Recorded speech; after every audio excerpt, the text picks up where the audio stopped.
Hello, it's Jim Hutchens for the Spot Report for this week, Jerusalem Connection Spot Report. One of the Christmas carols that God's people have loved for centuries, actually, is the one entitled, O Come Emmanuel. And we have loved this for one very important reason. The first verse of this carol and the refrain that goes after each one of the verses of the hymn. O come, Emmanuel, and ransom captive Israel, that mourns in lowly exile here until the Son of God appears. Rejoice, rejoice, Emmanuel, shall come to thee, O Israel. It's a prophecy, it's a prayer. It's taken actually from the prophecy of Isaiah, Isaiah chapter 7 and verse 14. The scriptures tell us that Yahweh himself will give you a sign.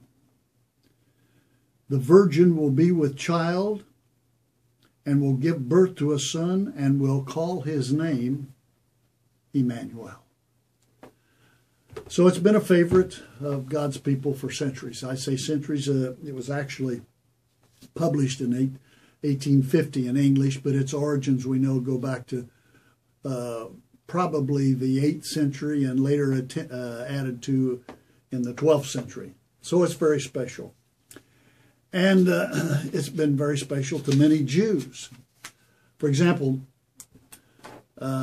this Jewish lady said, it was very important when I was growing up as a Jewish child to know that Christmas was a Jewish holiday. After all, Mary and Joseph and the shepherds were all Jewish, and this was exciting to me. I remember very well the parts that referred to messianic prophecies and how thrilled I was to know that they were fulfilled in Jesus. Well, I have some Jewish friends that don't share that.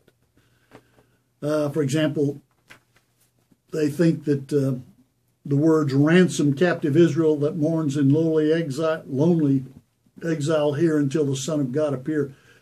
That certainly seems to suggest that Judaism in the decades and centuries leading up to the birth of Jesus was grim, sad, and lackluster kind of faith. Well, that's certainly not the case. The Hebrew Scriptures are full of God's promise of blessing, hope, encouragement. The Psalms, who can read the Psalms without being encouraged? Memorizing them. So this has been a very special hymn for us. Unfortunately, it's not for many Jews, as I said. And I should also say that there's a very sobering dimension to the context of Israel being redeemed. Sobering in the sense that the scriptures, the prophets, both Moses and the prophets said that only a remnant would be redeemed. Now, does that mean 144,000 is spoken of in the book of Revelation, chapter 7, chapter 14? 144,000 of the 14 million plus Jews that are in the world today? I don't know.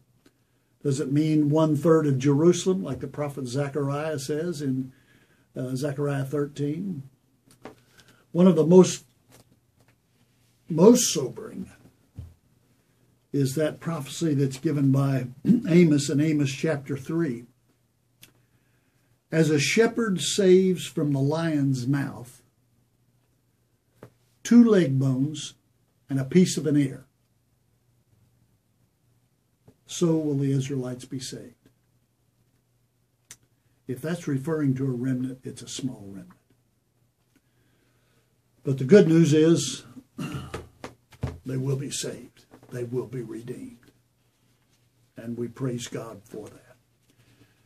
Keep in mind that O come, Emmanuel is really a prayer.